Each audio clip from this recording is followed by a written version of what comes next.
اسرائیلی شہر تل ابیب سے فوراً نکل جائیں۔ پاسداران انقلاب نے تل ابیب پر بڑا حملہ کرنے کا اعلان کر دیا۔ ایران کے آج اسرائیل پر 11ویں حملے میں 30 میزائل داغے گئے، جس سے مزید 8 اسرائیلی ہلاک اور 300 زخمی ہو گئے۔ تل ابیب میں سائرن بجتے رہے۔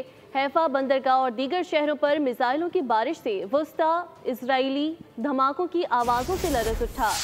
اسرائیلی ایجنسی موساد کی عمارت پر بھی میزائل برس گئے۔ حیفا کی ریفائنری کو بھی بند کر دیا گیا۔ ایران نے اقوام متحدہ کی سلامتی کونسل کو خبردار کیا کہ ایران پر اسرائیلی حملوں میں تل ابیب سے تعاون کرنے والے ممالک بحران کے نتائج کا سامنا کرنے کے لیے تیار رہیں۔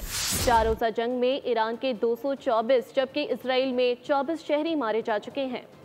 بڑے حملے کا اعلان، ایران کا اسرائیلی شہریوں کو تل ابیب خالی کرنے کی فوری ہدایت۔ ایران کی پاسداران انقلاب نے تل ابیب پر بڑا حملہ کرنے کا اعلان کر دیا۔ پاسداران انقلاب کے ترجمان جنرل علی محمد نے کہا کہ آپریشن وعدہ صادق سوم کے تحت ہم دشمن کو ایک لمحے کے لیے بھی امن میسر نہیں ہونے دیں گے۔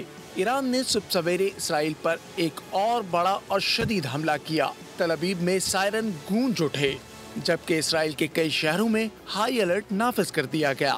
ایران نے حیفا بندرگاہ اور تل ابیب کی جانب متعدد بیلسٹک میزائلز اور ڈرونز داغے۔ میزائل حملوں میں اسرائیلی جوہری تنصیبات، ڈیمونا اور موساد کے ہیڈ کوارٹر کو بھی نشانہ بنایا گیا۔ ایران نے اقوام متحدہ کی سلامتی کونسل کو خبردار کیا ہے کہ ایران پر اسرائیلی حملوں میں تل ابیب سے تعاون کرنے والے ممالک بحران کے نتائج کا سامنا کرنے کے لیے تیار رہیں۔ اقوام متحدہ میں ایران کے مستقل مندوب امیر سعید ایروانی نے سلامتی کونسل کو بھیجے گئے خط میں کہا، امریکی ہتھیاروں، خفیہ معلومات اور سیاسی حمایت کے بغیر اسرائیل کسی صورت ایران پر حملہ نہیں کر سکتا تھا۔ انہوں نے کہا کہ اس غیر قانونی حملے کی ذمہ داری امریکہ پر بھی عائد ہوتی ہے۔ سبسکرائب کریں اور بیل دبائیں تاکہ کوئی خبر رہ نہ جائے۔